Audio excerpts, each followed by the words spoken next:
Dr Daniel Dama mi jowtima. Yetti.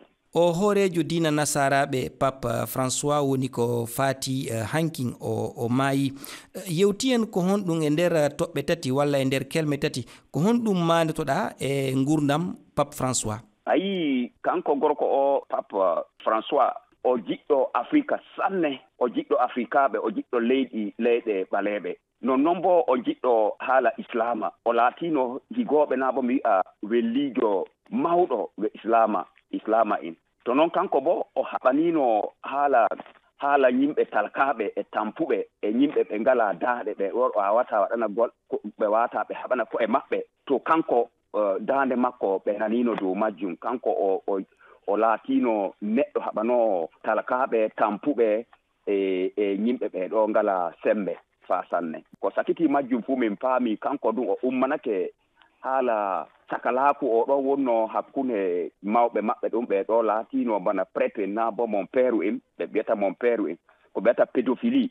O haɓani ɗum sanne wato mawɗo walda e cukahol dehol kon ɗo hitay goɗɗum kono duuɓi 5, 4, 5, 6, 7 non o haɓani haala majjum sanne. To noon a yii neɗɗo mawɗo noon wakkere wecco ko haɓani ɗon de duuɓi seɗɗa tan. Pape François hino andira wonde Pape waɗɗo wayloji ko ɗum woni ɓeynata e francire réformateur e yiyande maɗa ko honɗum o Pape laati ko wayli nde kanko o naatoyi ɗo ardagal makko de mangu makko kanko o haɓani haala jonne jam e jonne deƴƴere ko ɓe wiyata salama hakkunde gonɗinɓe Isa almasihu e hakkunde maɓɓe e ɓiɓɓe islama na bo jokkuɓe diina islama. To ayi ɗum noon laati hunde mawɗum ko waɗi ngam o faami ɗum diinaji ɗiɗi sembiɗinɗi ɗiɗo wawata sendondira ɗi laati bana ciwtukon noon ko woɓɓe mbiyata ɗo en leydi meɗen ɗo en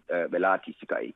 To noon ɓe wawata ɓe sendira ɗum laati réformation ma nden bo wakkere majjum bo o haɓani sanne talkaɓe e tampuɓe ɓe ɗo ngalana goɗɗum fuu e leydi Afrika o faami no lalle wona diina tan laati hunde to diina kanka wallata neɗɗo o mawna o heɓa neema o heɓa sembe o yaha yeeso o heɓa rikku o heɓa jawdi ha e diina kanka wala nafuuda ka wala nafa mi wiyata.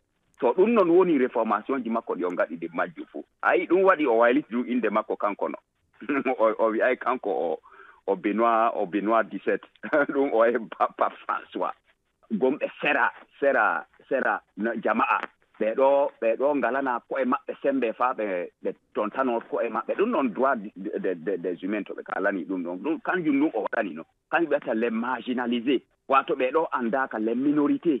To minorité ɗum wawa laato ɗum to misalu islama en na bo jokkuɓe diina islama to ɓe jottake bana America nden ɓe laatoto minorité wato ɓe laati fanɗuɓe daaɗe maɓɓe sembiɗa. To iri ɗon en o haɓani ɗum sanne o wi kote ɓe ɗuuɗa ɓe ngala sembe ɗo anditaneɓe diina maɓɓe anditaneɓe golle maɓɓe kamɓe bo acci ɓe ngaɗa diina maɓɓe no haniri ɓe ngaɗa.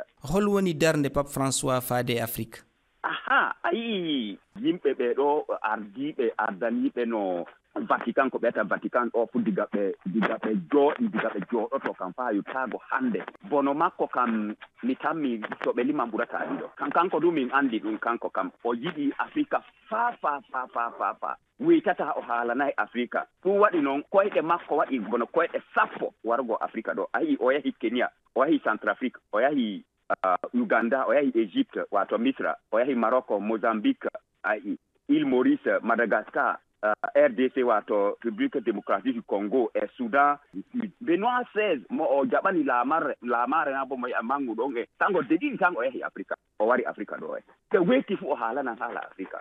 To mi tammi ɗum to wona gan o kanko o wonno ɗum en toraji ɗi Afrika heɓanno juuɗe woɓɓe maruɓe bawɗe e sembe le duniyaaru ɗo ɗi walano keerum o haɓani afrique faa sanne.